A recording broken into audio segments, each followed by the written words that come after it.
Alright, people, we are just mere days away from Wrestlemania, and not like the way they say days away on Monday Night Raw, which is still only 6 days away, but this is currently early hours of Friday morning, so we're legitimately like 2 full days away from being on WrestleMania Sunday, which is awesome, because we're going to be there. Live, in person, look for videos, look for pictures. We're going to be posting a ton of them. Oh, yeah. Mostly he's going to be posting a ton of them because his phone takes way better pictures than mine does. I have the cool phone, so... yeah. But he'll be in them. I'll be in some of the pictures. And I'll be doing some of my own videos on my tablet. But it only has the front-facing camera, so I won't know if I do any videos like this. I'm not going to see what's going on in them. So I apologize in advance if I send out any really crappy videos of Cesaro's nipples. It's all your fault. Yeah. So yeah, you guys did your personal favorite WrestleMania matches. Yes, top we fives. did. I know you picked like Shawn and Taker from 25. Thomas picked Vince and Shane from 17, stuff like that. I want to start off with a list of the definitive 5 WrestleMania matches. All right. Basically, some of these have already been covered, some of them haven't.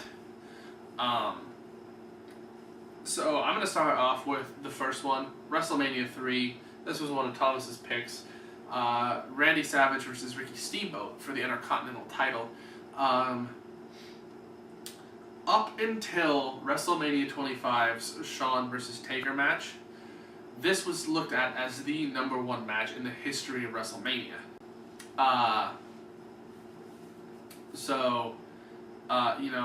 It was definitely a big thing. There was a lot of animosity built up in the build-up to this match. Savage had injured Steamboat's larynx by draping him throat first over the guardrail and then jumping off the top rope and hitting him from behind with a ring bell. Oh, God. That was the build-up to this match, which caused Savage to feud for a while with George the Animal Steele, who was like friends with Ricky the Dragon Steamboat at the time. And then in turn, Steamboat ends up making his return and challenging for the Intercontinental title at WrestleMania.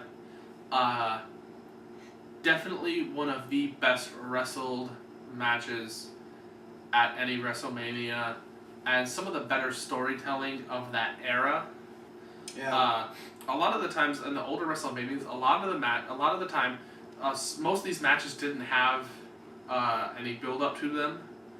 It was much more like watching a glorified Monday Night Raw or Friday Night SmackDown, where you get a lot of matches where it's like, oh, so-and-so's going to get so-and-so, and there's really not that much reason behind it other than these two guys are good wrestlers, so they're going to be on the card. Right. Basically, only the title matches had build-up back then. And when you get two guys like... This is one thing that me and Thomas touched on, is when you get people like Savage and Steamboat, who are just, in their own rights, some of the greatest of all time, you're bound to get a good story. Even if there is no build-up to the match, you know that they would have told a story in this match anyway. Yeah. That shows you they're both Hall of Fame caliber athletes. And this was one of the first, moments where you had definitive high spots in WrestleMania matches. Savage had that trademark double axe handle from the top rope to the floor. Mm-hmm. That was a big thing back then. Nobody did that. Big dive spots like that. And the crowd was super hot for the match, which just added. And overall, it's one of the, it is one of the definitive WrestleMania classic matches.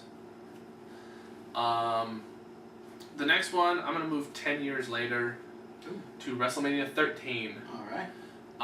The submission match between Bret the Hitman Hart and Stone Cold Steve Austin. Absolutely. This match is known the most over because of Ken Shamrock being the special guest referee. Just kidding. That's a lie. But it's just Ken Shamrock was the special guest referee.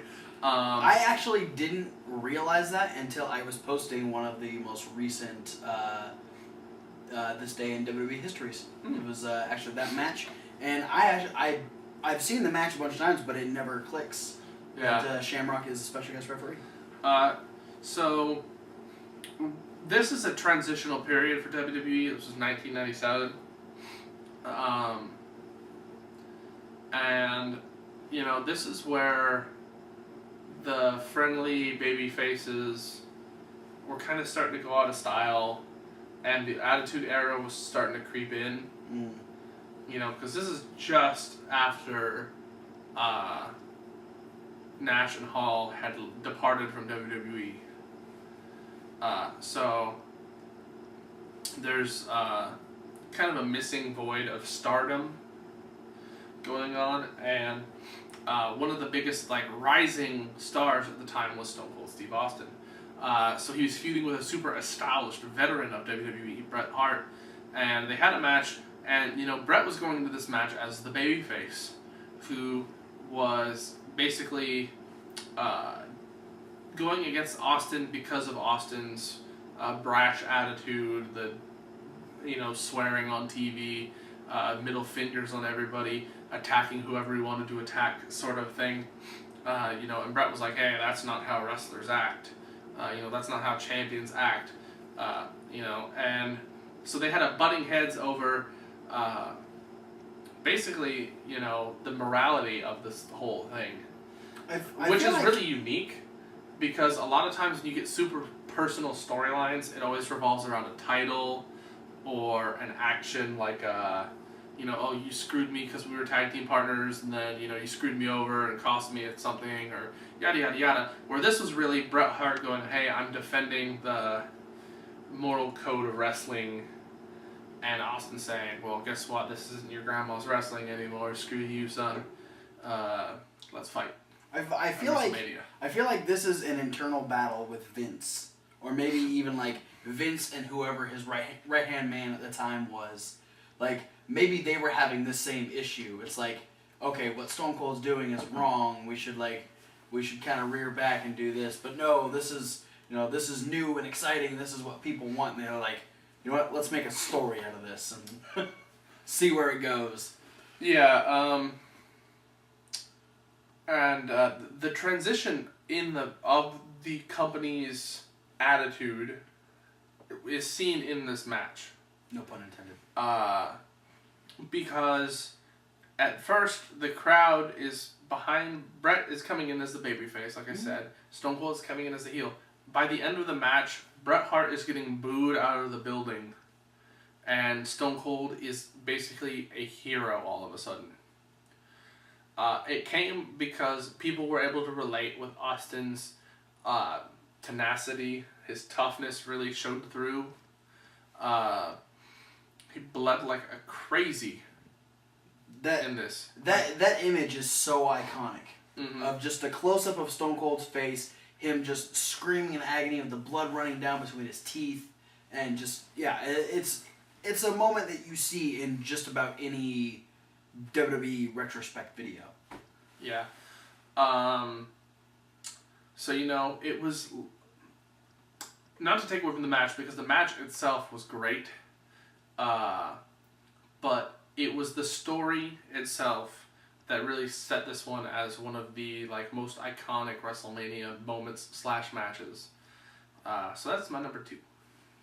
Good pick. Number 3, I'm going to go to WrestleMania 19. Alright. I had thought of a different one beforehand, but I'm changing my mind. And I'm going with Rock Austin 3. Oh, alright. Initially, in my head, I had picked Rock Austin 2. But I decided to move to Rock Austin 3, not just because I was there in person to watch it, but because before Taker Triple H 3 at Mania, this was the true end of an era. Rock and Austin, the two top stars of the late 90s, duking it out for the last time. Stone Cold's last match, one of the Rock's last matches in forever. for a long period of time. And these guys really had that, they had feuded for off and on for so many years since like the beginning of 1999. Mm-hmm. And knowing that they're going from, the Royal Rumble area of WrestleMania 15 all the way to WrestleMania 19, constantly back and forth, feuding, not feuding,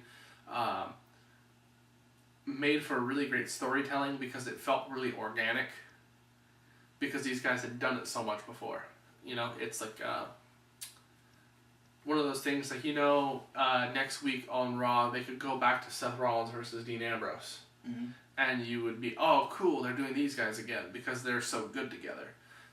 Same thing with Rock and Austin. Anytime that they were facing off with each other, it was gold. Yeah. And that's something that me and Thomas hit on is that, on my personal list, I had Rock Austin 1 from 15.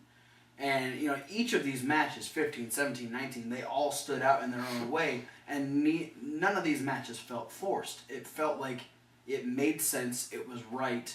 There were, it wasn't, we didn't go into this match going, oh, God, Rock Austin again. Yeah. One of the things, too, that makes this one the definitive moment in my mind is that it wasn't for the championship. It's true. This was a more personal vendetta because of The Rock's need to beat Stone Cold at WrestleMania. Mm-hmm. So, this was a personal feud rather than a feud over the title or anything like that. And I think a lot of the times, whether or not the title is involved, the personal feuds where people draw that aspect of, oh, I need to beat him because it's him and not because I'm defending the belt. When there's a personal thing, it's personal pride at stake. I think those matches seem to tend to have more of an oomph behind them. They resonate a little more with... Yeah. And it was a great match too.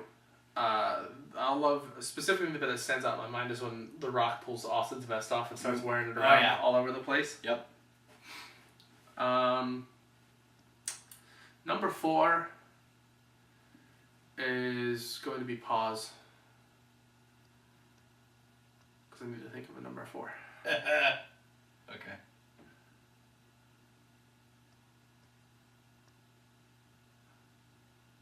Ladder match?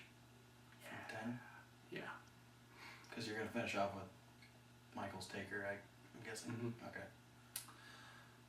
Number 4 is the first time something had really blown out of the ordinary at WrestleMania. There had been some gimmicky matches at WrestleMania prior to this. WrestleMania 2 had a flag on a pole match and a cage match. There had been these things. A few things here and there. But the one that really solidified it as, hey, this is now a thing. This is now what's going to be the most talked about match on the card. The WrestleMania 10 ladder match for the Intercontinental title between Ramon and Shawn Michaels. Great match. It was the first ever ladder match at WrestleMania. Was it the first ladder match in WWE? That's the common thought, but it's actually a misconception. Oh, there was a live show that wasn't aired on TV. Oh. That had Bret Hart versus Shawn Michaels in a ladder match against each other. All right. That Shawn you can Michaels. find on the ladder match DVD set. Oh, all right. That they talk about how that happened, and it doesn't get the credit for being the original ladder match because it wasn't. I don't think it was aired at the time, or if it was only in a specific region, so most of the people didn't get to see it. Gotcha. All right. But it's in the same area. It was only a couple months prior to the WrestleMania ladder match. Oh, all right. I think honestly it was their test run. They just upped the size of the opponent from Bret Hart to Ramon. Yeah. So Yeah, super defining moment for both of these guys. Shawn, since like right before WrestleMania 8, had started being this really arrogant, cocky heel that was really, really easy to dislike, especially once he started hiding behind Diesel.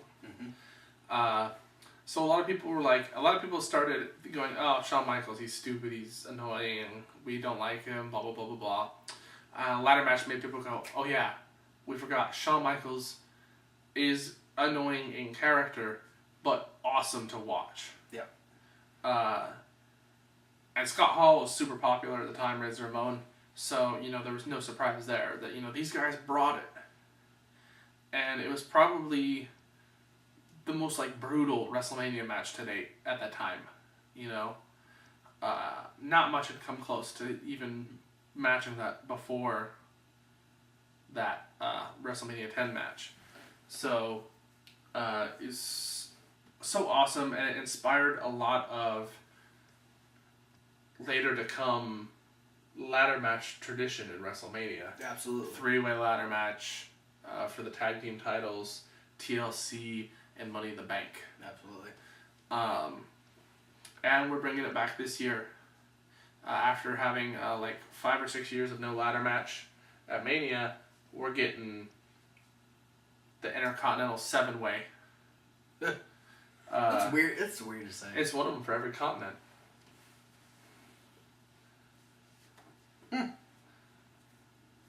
I don't think we have every continent being portrayed in this. No, they're not, but there's one wrestler per continent, which I think is funny when it's for the Intercontinental Championship. Okay. Dean Ambrose representing Australia. Stardust is representing Antarctica. Obviously. Wade Barrett, Europe. R-Truth, Asia. Because that makes sense. Okay. Luke Harper's one booty. That's Africa. I don't know if they have swamps in Africa. They might. They might. There's swamps everywhere. I wouldn't be surprised. Number 5, though, the big one now, the This Era match. Because, we did have kind of a lull. You can say any of the Rock Austins were definitive WrestleMania moment matches. But there was kind of this era where there was, a lot of matches that were really good, but they weren't oh, is this going to, withstand the test of time and be good forever? But then we had Shawn Michaels versus The Undertaker at WrestleMania 25. This is the first time I watched a match at WrestleMania and said, this is better than Savage Steamboat. Ooh. This is the thing. I've watched every match at every WrestleMania, with the exception of the Godwins versus the Body Donnas at WrestleMania 12, because neither the DVD or VHS tape came with that match. Is it on the network? I don't think so. Huh. This is a match that WWE never wanted you to see, apparently. It's a match that's lost in time. But I highly doubt that's better than Savage Steamboat. Bodybuilder, fitness gurus versus pig farmers. Not that good. We could be missing out on a great match. I don't have any doubt that match was probably good. Those are 4 guys who can work. But they're not Undertaker or Shawn Michaels either. No, they're not. I don't even know what made this match as good as it did. I can't pinpoint any one thing. But everything they did was on point in this match. The build-up before the match, the entrances, the storytelling, the execution of the wrestling itself, all was done seemingly flawlessly. And it painted such an awesome picture of the guy basically coming to a head of the guy who's known as the innovator of the WrestleMania moment versus the guy who's never been beaten at WrestleMania.